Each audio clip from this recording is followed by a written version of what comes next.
Hello there everybody, how is it going and how have you been? I am EuclideanSqd, and we're back here in Duel Links to check out two events this time around. The first is Solemn Odion has returned, who is a roaming event duelist. I will get into that in just a moment.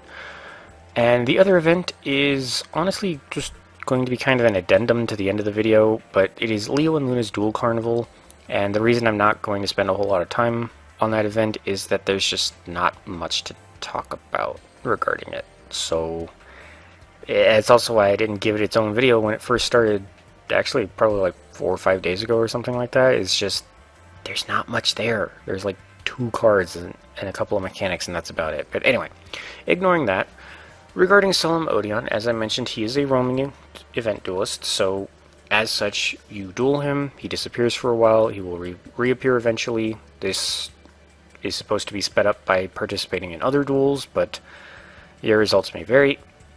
But regardless, Solemn Odion, I'd say, is actually one of the easiest event characters to farm ever. Specifically because his level 40 deck is nothing but trap cards. And as a result, he is very, very vulnerable to Jinzo. As Jinzo is a monster that basically says the traps no longer work while it's face upon the field. So because Solemn Odion's level 40 deck is literally nothing but trap cards, as soon as you summon Jinzo in any way, shape, or form, he literally can't do anything and the duel is yours. It's that simple. Now, to that effect, there are quite a few strategies you can use to special summon Jinzo as quickly as possible. There are different options for you over on the Duel Links meta website. As usual, a link will be down in the description below. Both of the sort of featured recipes seem to have been created by a user by the name of Jade Hex, so there's that. This is pretty similar to the deck that I used the last time Solemn Odion was around. I tweaked it slightly, and I'm pretty sure that it was inspired by Jade Hex's design back then as well, so credit to whoever that is. But basically, even though there are quite a few super rares in this deck, don't worry, the only required ones are Union Attack and Jinzo. Those are the only things more valuable than a rare that you have to have for this deck to work. The Thunder Dragons are literally just in here for just deck milling potential and for creating their super rare twin-headed Thunder Dragon. Now I'm pretty sure that both of these are found with the card trader. Oh wait, not related cards, how to obtain, there we go.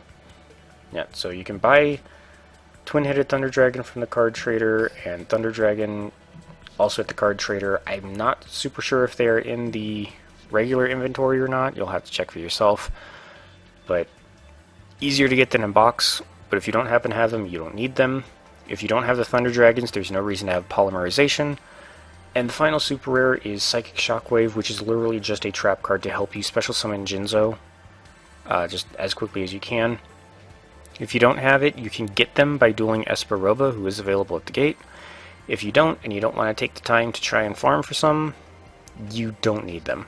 Just basically any number of cards that have either high defense or can special summon themselves will be good enough to stall out against Solemn Odion.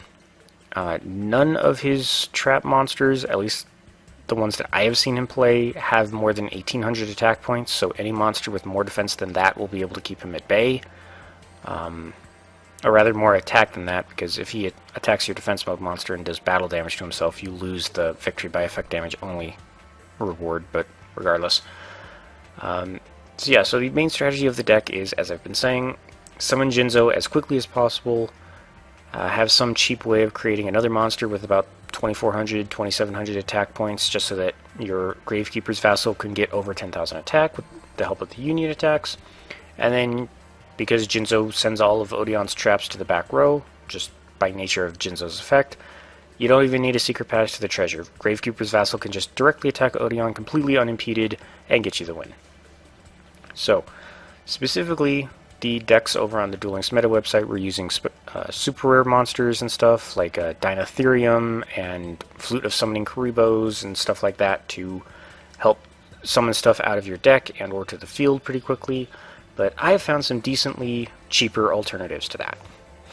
First off is Bubonic Vermin, which is just a simple level 3 Earth Beast. Very poor stats, but it's the flip effect that you really want this thing for.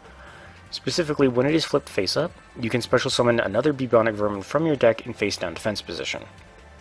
So not only will it replace itself when it is destroyed, which is great for tribute summoning Jinzo if you happen to have it in your hand, it also removes a card from your deck.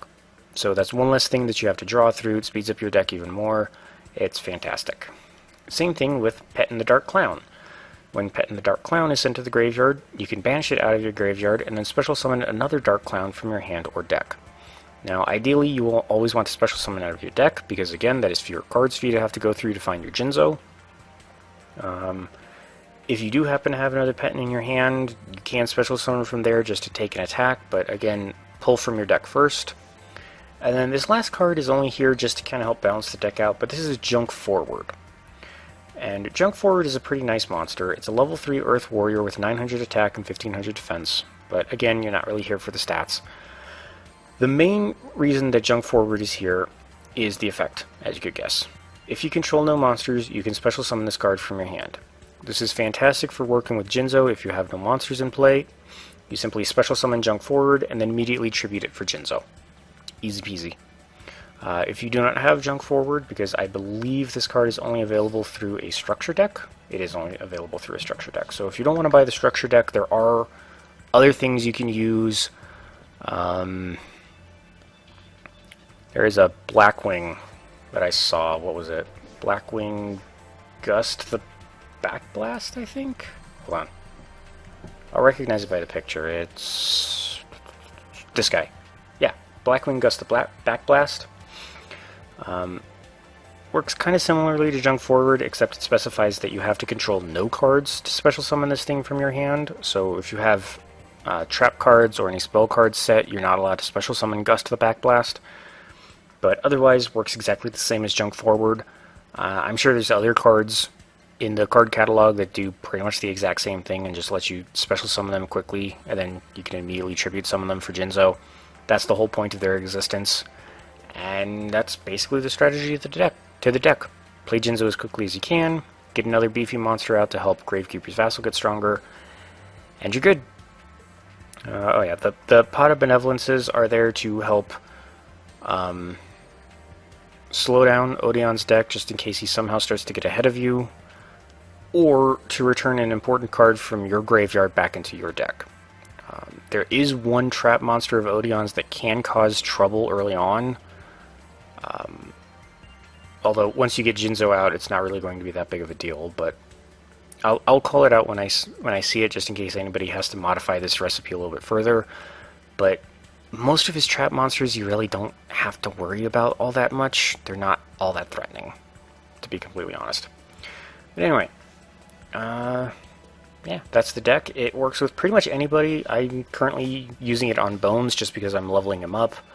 I just gave him the life point boost alpha skill, so in case it takes Jinzo a while to show up, I just have some more life points in case Odion gets a couple of swings in. But yeah, you can just put it on whoever you want, really. You don't need life point boost alpha. You could use restart. You could use draw sense dark, I think, because there's no other dark monsters. Well, Vassal might be a dark, so I don't know if that works, but regardless.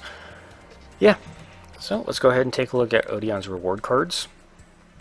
So most of these are available from regular Odion as well. Specifically, well, actually, I don't know, so let's just go through each one by one. So for his normals, they are really bad. It is Stone Dragon, a level 7 Rock Earth with 2000 attack, 2300 defense. Not a good card at all.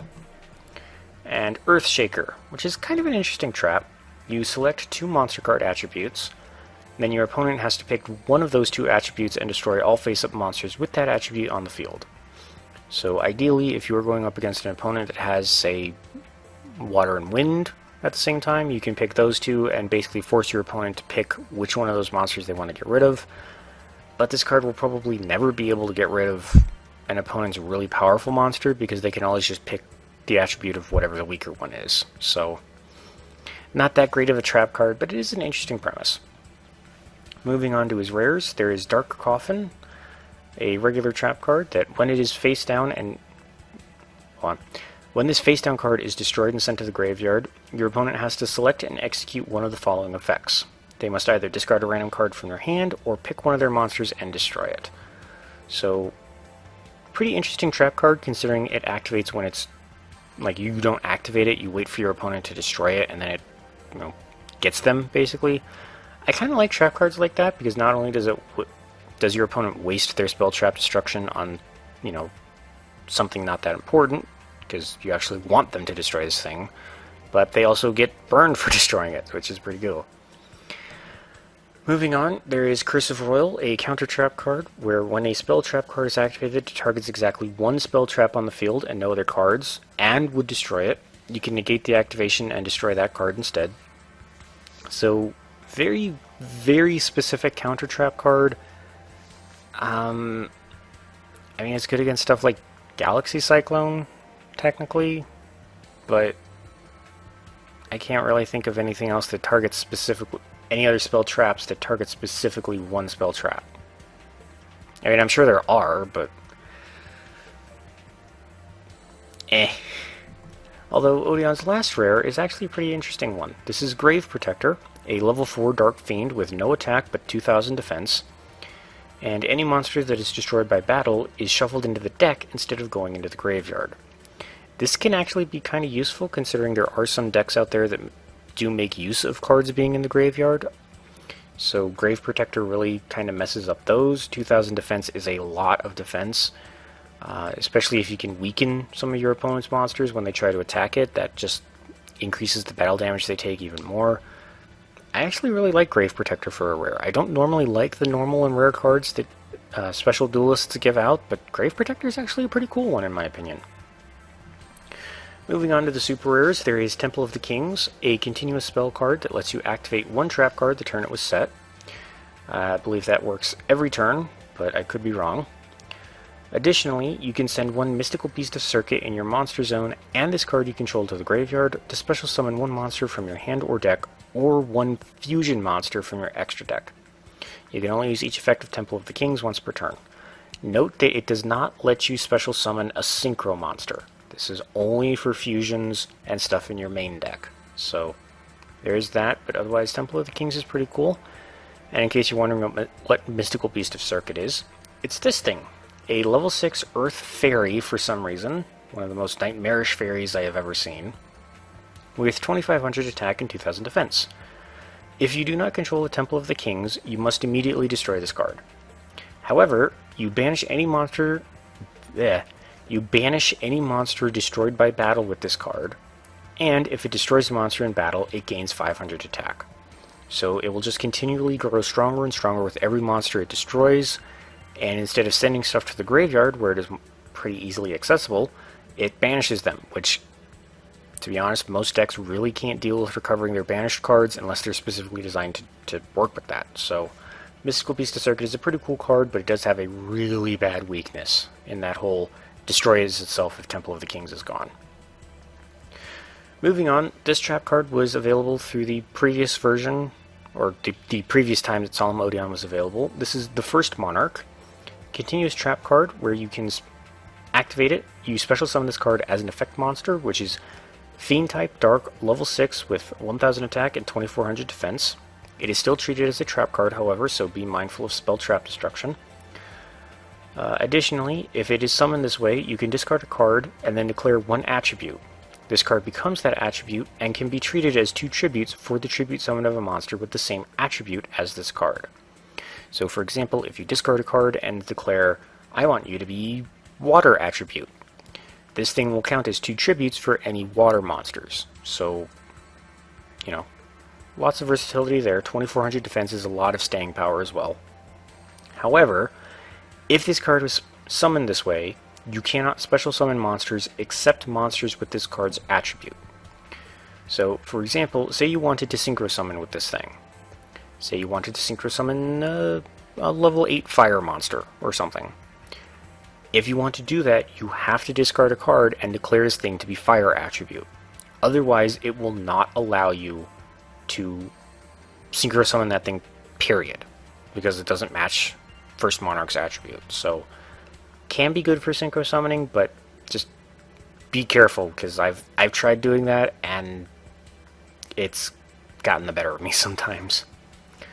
Moving on, however, we have a completely new super rare with the Prime Monarch, another continuous trap card, and once per turn, you can target 2 Monarch spell trap cards in your graveyard, shuffle them into the deck, and then draw a card. If this card is in your graveyard, you can banish 1 other Monarch spell trap card from your graveyard, special summon this card in defense position as a normal monster, Fairy type light, level 5 with 1000 attack and 2400 defense, and it is not treated as a trap card at that point. Additionally, you can only use this effect of the Prime Monarch once per turn, so no reviving 2 of them in the same turn. But yeah, kind of an interesting counterpart to the first Monarch. I don't know if there's all that many Monarch spell trap cards in the game. I'm sure there are, I'm just not super familiar with them, but yeah, very interesting monster. A little bit easier to use as synchro material, but a little bit harder to play as a result, so interesting anyway. And then finally we get to the new ultra rare, Grandmarg the Mega Monarch, level 8 Earth Rock, 2800 attack, 1000 defense. You can tribute summon this card by tributing 1 tribute summoned monster.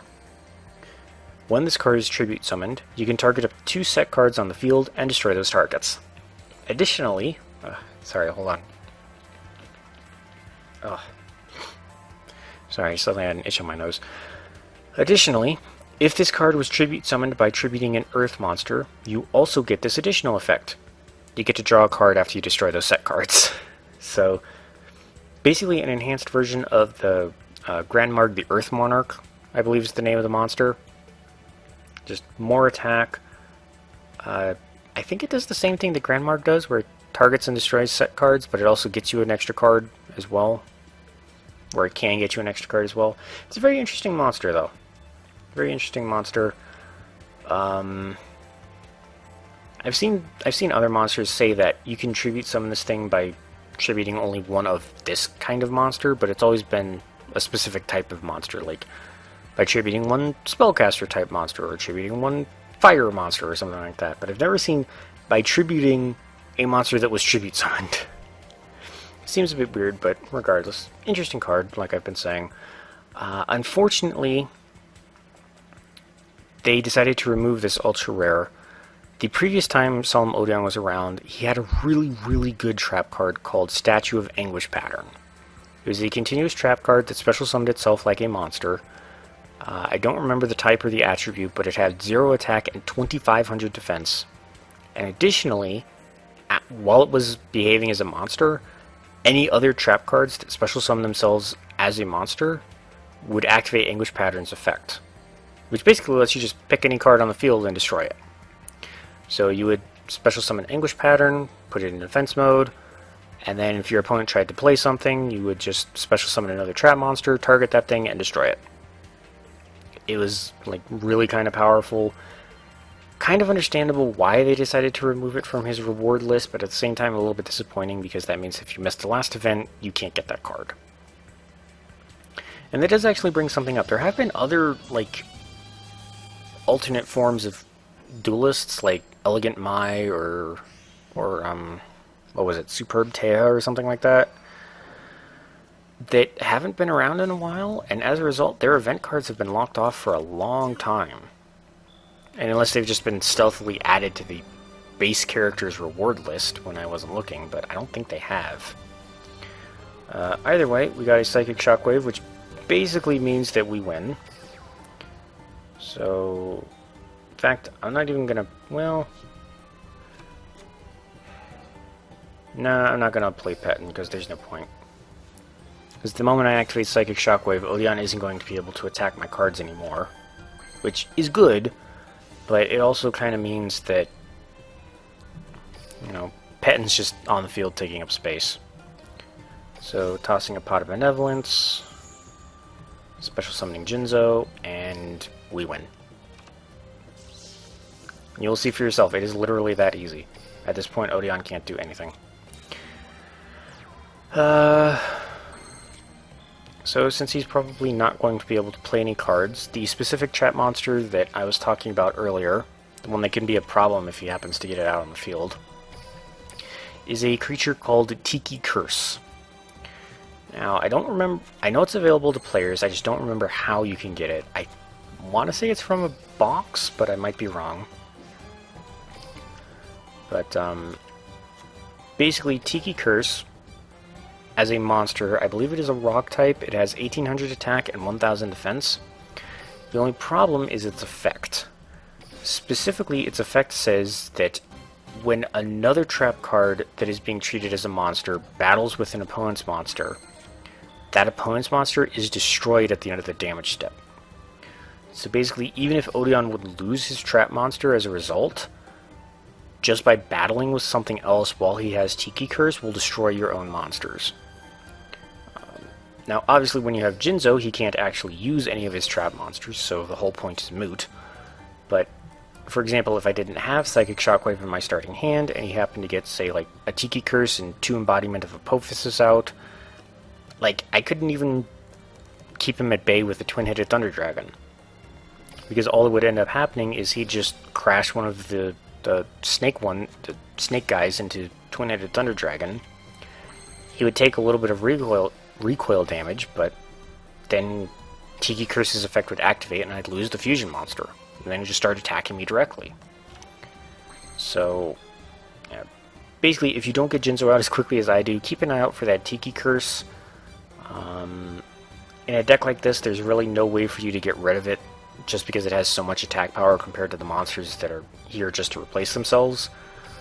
But if you have something else, or if you're trying to keep him at bay with high attack power monsters instead of just relying on weak stuff that replaces itself,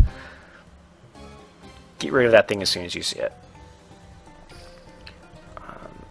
One thing to actually keep in mind regarding Tiki Curse, however, is that... There it is, actually, Tiki Curse.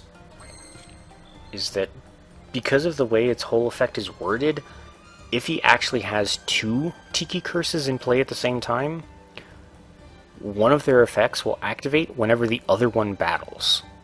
So if you see him with 2 Tiki Curses, it's going to be a really rough time, because if you try to attack one just to get rid of it, the effect of the other one will activate and destroy your monster as a result. So that's actually kind of rough. These things are specifically why I highly recommend a Jinzo, just on top of the fact that his entire deck is trap cards. Again, as you can see, Jinzo's just keeping him from doing anything, which is hilarious. But, yeah, just be mindful of the Tikis. I did see him discard something else as well, and I will bring that up. He does have these Paleozoics, which, if I had gotten Jinzo out any later, it's possible that he could have summoned some of them. And Jinzo won't affect a Paleozoic that is being treated as a monster, because it doesn't behave as a trap card once it's a monster. In that situation, they will block Gravekeeper Vassal's attack. So basically just wait for Odion to switch his Paleozoic monsters into defense mode and then destroy them with Jinzo and or Twin-Headed Thunder Dragon just to keep the way clear for Vassal. But otherwise you shouldn't really have to worry about them too much. I think he has a Canadia, which is the one that can flip stuff face down. But again, once you get Jinzo, he can't use it, so it doesn't matter. More to the point, here it is. This is the Statue of Anguish pattern I was talking about. So... Oh, I forgot about the first effect, actually. So, this was the effect that I was talking about. If a card is special summoned from your spell and trap zone to the monster zone while this card is a monster, you can target one card on the field and destroy it. This is great. You can target your opponent's spell and traps, you can target their monsters, whatever. Anguish Pattern will try to destroy it. And additionally, when Anguish Pattern is summoned from the spell and trap zone, it cannot be targeted by an opponent's card effects while you control another trap card that is a monster. So, even though this thing still behaves as a trap when it is a monster, so long as you have something else like Tiki's or Swamp Mirror or whatever, Statue of Anguish Pattern can't be targeted by any of their spell trap destruction. They have to get over its defense at that point if they want to get rid of the statue. And if you play your trap monsters right, that's actually pretty difficult to do. But anyway, enough talking about Odion's cards, since he can't really play any of them. Just going to end the turn one more time, get one more draw, and we win. yeah. Yeah, it really is that easy. Even if I didn't have Psychic Shockwave at the beginning of the duel, it would likely be exactly that easy. Considering that I have Petons that empty the deck, Bubonic Vermins that empty the deck, it would just increase the odds of drawing either Jinzo or the Psychic Shockwaves, and then just, you know, again, we're right back in this situation. So yeah, that's basically how you farm against Solemn Odion, the easiest of all the roaming duelists that has been released yet. So, cool. I feel like I've repeated myself like 15 times in the last 2 minutes, but it's because there's really not all that much to talk about regarding him. Darn, no alterers. Alright. Well, so with Solemn Odion out of the way, let's go ahead and take a quick peek at the Duel Carnival. So the Duel Carnival is a bit of a different event. Specifically, it is very multiplayer oriented, and basically every 2 days, so effectively at the end of the 11th, the round or the feature of the event will be changed. But the whole premise is that you are given a choice between 2 options. In this case, you could pick either Dark Magician or Dark Magician Girl. In this case, I picked Dark Magician Girl. But basically, you pick one of them, and then you are supposed to kind of feel like you're dueling alongside other players that also picked that option against people that picked the other option. And the whole idea is that you're organized into teams, and your duel assessment score goes into a big running total. You are competing against a team from the other faction, and basically whichever team gets to 40,000 total points first wins. Both winners and losers will get rewards, so don't feel bad if your team loses. Those rewards could be gate keys, they could be gems, they could be EX jewels, could be cards. And that's basically the whole cycle, is you pick a side, you duel constantly. Every 2 days that will change. So for example, before these two, it was Cyber End Dragon and Ancient Gear Golem. And yeah, that's basically the event. Compared to previous Duel Carnivals, they have tried to balance this one a little bit more by offering bonus rewards for playing the monsters that are specified, and additionally monsters of the same type. So in this case, spellcasters will get a small attack power bonus of about 300 points. But honestly, I've still been running into more people using the overpowered meta decks than people that are actually trying to play along with the event. And that kind of ruins some of the fun. But that's just me, and that's also kind of part of why I'm not really covering the Duel Carnival, because that's all there is to it, and there's no real point in trying to show a farming deck or anything, because it's just going to change in 2 days, so no point. But as I mentioned, there are some new cards, and I will show off just the new cards. I don't want to show off everything. But the new cards specifically are Beast Machine King Barbaros a level 8 Earth Beast Warrior with 3800 attack and 1200 defense. You can special summon this card from your hand by banishing one Machine type monster and one Beast Warrior type monster from your hand, field, and or graveyard. However, if this card attacks or is attacked, your opponent takes no battle damage. Now there are cards in the game that will let you negate monster effects, so you could special summon Barbaros and then give it one of those cards, and then you would have a 3800 plus attack power monster that can just destroy stuff. But that's going to be tricky. Barbaros mainly seems to be just something to help you clear your opponent's monsters out of the way for other stuff to then rush in and do damage. But aside from him, the only other new card was this one, Armored White Bear, a level 4 water beast with 1800 attack and 1400 defense. When this card is destroyed and sent to the graveyard, you can special summon one level 4 or lower light beast type monster from your deck or graveyard. I don't specifically know what all of those would be off the top of my head, but I'm sure there are some. Stat-wise, it's a pretty cool monster. I'm pretty sure there's a decent amount of beast type support in the game as well, so if you want to make something out of this, you can. But most of these other cards have been available just from previous incarnations of the Duel Carnival. I mean, I guess I'll go through the remaining ultra rares and super rares, but the rares and the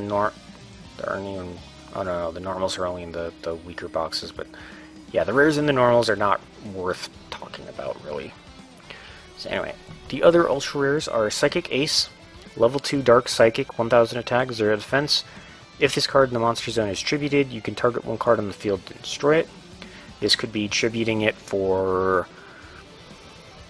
the cost of another card, could be tributing it for a tribute summon. I don't know if using it in a synchro summon counts as a tribute or not, but it might. I'm pretty sure ritual summons do though, so could use that with a ritual summon. Then the other ultra rare is actually kind of interesting. Monster Reborn. You target 3 monsters in your graveyard, your opponent chooses one of them and you get to special summon it, then the rest are banished. You can only activate 1 Monster Reborn per turn. So unless you have 3 monsters of roughly equal power, your opponent is likely going to just pick the weakest one. I'm sure there's ways to be pretty strategic and basically give them 3 really bad options. Plus, depending on the rest of your deck, you could have options to special summon stuff that's been banished. So that whole the downside might actually make it easier to get the rest of the stuff back that you wanted. So, pretty interesting spell card. Moving on to the super rares, we have Goblin Marauding Squad. Level 4 Earth Beast Warrior with 1900 attack and 0 defense. When this card declares an attack, your opponent cannot activate cards or effects. However, if this card attacks, it is changed to defense position at the end of the battle phase, and its battle position cannot be changed until the end phase of your next turn.